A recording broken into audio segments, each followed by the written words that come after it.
Африм Гаши, Кастриот Реджепи, Фадил Зендели, Арбен Лабиништа, Аријанит Ходжа е петорката на Беса која денеска преговараше со работната група на СДСМ. Разговаравме за принципи на новата реформска влада.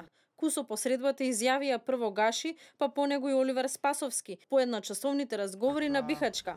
И двајцата ниту потврдуваат, ниту негираат министерски позиции на Беса. Тоа ќе се знаело по завршување на преговорите, вели Спасовски и најави разговори со сите партии од идната владина коалиција. Движењето Беса во однос на своите заложби за нова влада, реформска влада, ги почнува својот процес за преговарање.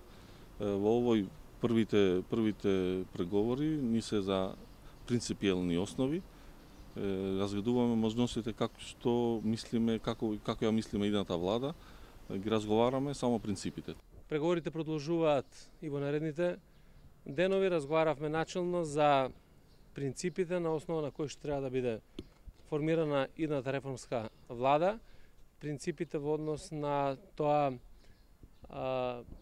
кои луѓе, какви кадри се потребни за да имаме реформи, меѓутоа тоа на принципиелни основи, и очекуваме дека наредниот период ќе отвориме многу повеќе детали околу составот на идната влада, се со цел да постигнеме договор и со Беса и со другите политички субјекти кои што се дел, односно треба да бидат дел од новото парламентарно мнозинство.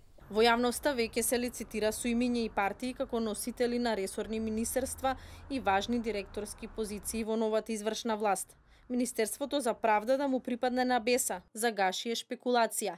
Распределбата е во подоцнежна фаза од преговорите, велат од СДСМ.